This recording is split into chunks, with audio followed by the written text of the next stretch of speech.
Hi everyone, I hope you're really well. Welcome, or indeed welcome back to the channel. If you are new, don't forget to hit subscribe because we have a fun one today. It's a tag video and it's the British tag video. It's not very often that I do tag videos, but I do really enjoy doing them from time to time, and I really enjoy watching them as well. I think they can be a lot of fun. I do have a list of tag videos that I want to complete, so I'm gradually working my way through them. This one in particular is the British tag, and it was created by fellow YouTuber Samantha Maria. She is rather a big YouTuber, so I don't know if you've heard of her, but if you haven't, I will pop a link to her channel down in the description box. I think one of the first videos of hers I ever watched was probably which MAC foundation to use, and that was actually a really old video of hers. So she's been around YouTube for a while. She came up with this tag. It's basically a series of questions for me to answer about being British. So that's what we've got today.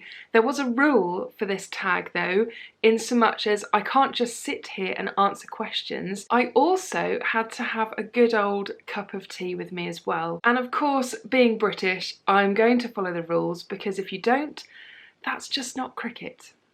So I've got 12 questions to answer. Let's get on with the first one. How many cups of tea do you drink a day, and how many sugars do you take? Well, I don't take any sugar. I think putting sugar in tea is sacrilegious. It just ruins the flavour. In terms of how many teas I have, probably 3 or 4, depending on if it's a day off or something. I don't tend to drink that much in work. I usually have water when I'm in work. But when I'm at home, I usually start my day with a cup of tea, although to be honest, I could probably do without it. I usually like something a bit fresher, like orange juice or water in the morning. But definitely come sort of afternoon, evening time, I'm wanting me a cup of tea, and usually something to go with it as well. Although, random fact for you, much to the annoyance of most people that I know, I never finish a cup of tea. I might finish this one because it's in my small cup, but if I have a normal size cup of tea, I always leave quite a lot of tea, because I just get to the point where I'm like, I just can't drink anymore. I should just use a smaller cup all the time, really. Okay, question 2. What's your favourite part of a roast dinner? This is such a hard question to answer, and I've actually asked quite a few people what their favourite bit is, and it caused quite the discussion with me and my husband the other evening when we were talking about it, because straight away I kind of start thinking about the roast potatoes, because if they weren't in your roast then you definitely miss them. Then I started to think about all the trimmings, so like the little pigs in blankets and stuffing and Yorkshire puddings, all those yummy things. And then I started thinking, what one thing, if it was missing from a roast dinner, would just ruin it? And the thing that I came up with was gravy, which did kind of surprise me, because gravy's nice, don't get me wrong. Is it the best thing about a roast dinner? It probably isn't. It's probably roast potatoes or the trimming or the meat or something. But none of that would be as nice if there wasn't any gravy. And roast lamb, it's one of my favourites, with mint sauce and gravy. Absolutely delicious. I'm making myself really hungry now. Next question, what's your favourite dunking biscuit? This is really easy. Custard creams. It has to be something that when you dunk it, it makes sense to dunk it. So it doesn't just make the biscuit soggier, it actually kind of creates some kind of reaction to melting something. So custard creams are quite good because you've got that bit in the middle, the custardy bit, which does go quite soft, and oh my goodness. I don't have any custard creams with me right now, but I do have some Waitrose jam sandwich creams, and they do actually have the cream bit inside. I don't know if anywhere else in the world has biscuits like this, but it's got the lovely creamy bit and then the jammy bit as well. And to me, something like this just makes sense to dunk, because there's things that are going to become all gooey and melty and yummy. Oh man, that was nice. Favourite quintessentially British pastime. I don't think this is the most original answer in the world, because when I started to see what other people were saying for this, everyone was pretty much coming out with the same thing, but it has to be afternoon tea. There's something really appealing about the idea of going somewhere maybe a bit posh, or even doing one at home as well, having a selection of beautiful cakes, lovely little dainty sandwiches, little nibbly bits, and then your cup of tea to go with it as well. And maybe some scones and jam and cream as well. Ah, who doesn't want that? Favourite word? I had to do some serious thinking about this because nothing really instantly sprung to mind, but then the more I started thinking about it and then checking to see if the words that I was thinking about were kind of British, because you're just never quite sure what the origins are, the more words that I found. So I do actually have a bit of a list here. The first word which came to mind was collywobble. I don't know if all of you guys watching this know what the word collywobble is, and it's not a word that I use very often, but it's like you might say something like, "Ooh, that gave me the right collywobbles," and it's just a feeling of like uneasiness, and I just think it's a brilliant word. It's just unique and funny sounding, and it sounds like what it means as well. I've also got blimey. I say blimey quite a lot. It's a brilliant expression. I know that they use that word quite a lot in Australia though, so I don't know if it's typically British, but I'm just thinking of Steve Irwin. I'm sure that was one of his catchphrases. And I just think it's a brilliant word. But again, yeah, not sure if it's really British. Bugger as well, which it is a bit of a naughty word, I suppose, really. It's not a word that I would go around saying a lot when I was younger for fear of getting in trouble. It's one of my mum's go-to kind of naughty words instead of saying other naughty words, because I don't actually think I've heard her say anything stronger than bugger. But there's just something about the word that when you say it, it sounds really kind of posh British, and it makes me think of Hugh Grant in, is it 4 Weddings and a Funeral, where he's just going bugger, bugger, bugger, and it makes me laugh. And then I've got a couple of other random little ones, chuffed, gutted and knackered, which I'm not sure if you guys know what those words mean, but I would love to hear your interpretation in the comments. So let me know what you think chuffed, gutted and knackered means. Obviously not counting any British people, because that would be cheating. Cockney rhyming slang. I don't know if I'm alone in feeling this way, but I cannot stand Cockney rhyming slang. I don't get it. I don't get its purpose in life. I just think say the word that you want to say, because chances are it's probably quicker and everyone will actually know what on earth you're talking about. So I don't know if I'm alone in feeling this way. Let me know if you hate it too. But if you're not familiar with Cockney rhyming slang, it's basically a really convoluted way of saying what you really mean. And I suppose it does get shortened, so you're just replacing one word with another, but I just don't understand it. Some examples that you may have heard of are apples and pears for stairs. So I'm just going up the apples and pears. Can you see how enthusiastic I am about this? I can't Adam and Eve it, so I can't believe it. And then, bit random, but do you want a Ruby Murray? Which is a curry. I can't think of any time that I would use Cockney rhyming slang. I just don't get it. What's your favourite sweet? Far too many. I have a weakness for most foods, generally all the foods that are bad for you, but I do love me a good kind of selection, pick and mix type thing. Just love gummy sweets. I love proper crumbly fudge, licorice.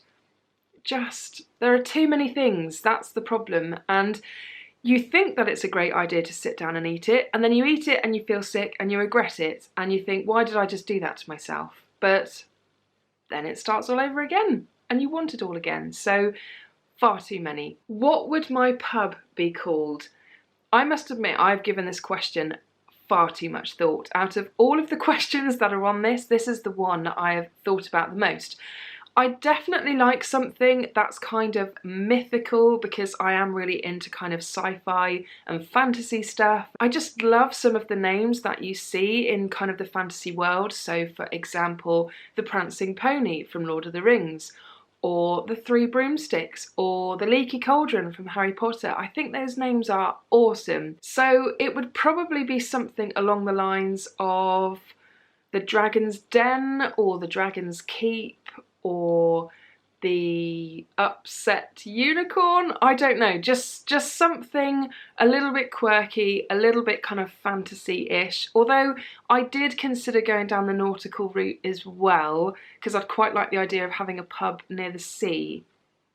I don't know. Let me know what you would call your pub if you had one, because I think you can have a lot of fun with the names and come up with something really, really fun. Number 1 British person. That is an impossible question. There's no way I could pick just one, because I feel like there are so many awesome British people, both alive and dead, that have contributed amazing things to the world. So again, I have a little bit of a list. This is probably a little bit of a dinner party list, or at least part of a dinner party list of my ultimate guest list of who I'd want round for dinner that just happens to be British as well. So I've got Stephen Fry. It kind of goes without saying it would have to be Stephen Fry because he is amazing. Not only is he funny, but he's very intellectual, and I bet he's really interesting to talk to as well. I've also got Kate Winslet as well, because not only is she an amazing actress, but she's absolutely beautiful. I think she's amazing. Again, another one that's really obvious is J.K. Rowling. I'm obsessed with Harry Potter. I want to go to Hogwarts. I think it's amazing that she's just created this whole other world of detail, and it's such rich detail as well, so I'd love to sit down and talk to her because she's just got so much stuff going on in her head, and I would love to just chat with her and find out a little bit more, I guess. I've got David Attenborough as well. He is just like British royalty, and I could listen to him just talk. I think he's just got such a soothing voice, so definitely David Attenborough. Freddie Mercury, amazing, amazing talent. And then lastly, David Tennant, because I just love him, basically.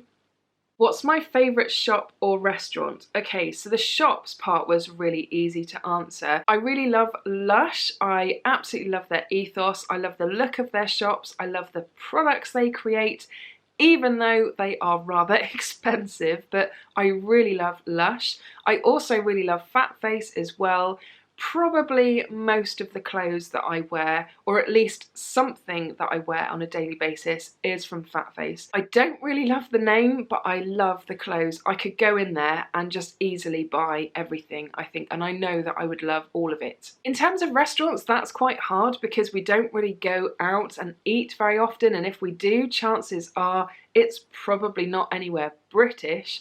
But when I started to think about this, I thought actually, in all honesty, as rubbish as this answer is going to be, it's probably Wetherspoons, which is like a franchise kind of pub chain, I guess, that is really cheap and cheerful. You can actually order food via an app on your phone and they bring it over to you. And for me, where I just can't be bothered to get up, I just want to sit and enjoy the company of the people that I am with, that is a big bonus to me. I just love the fact that you can do that, and they prioritise those orders as well. So if you order via the app, it tends to come quite a bit quicker as well. The food is okay. I mean, it's very cheap and cheerful, but yeah, it would probably have to be Wetherspoons, I guess. What British song pops into your head? I think most people, when they saw this question, instantly thought of pop songs, and to be honest, not really much instantly popped into my head other than Land of Hope and Glory, for I don't even know what reason. I think it probably makes me think of either the rugby or Last Night of the Proms, where people get very patriotic and they start waving flags and they start singing that song. And if it's not that, I guess it would have to be Bohemian Rhapsody, because that song is just unrepeatable, really. I think it's one of those songs which will go down in history and people will listen to it and just think, what is this amazing piece of music? And then the last question is Marmite.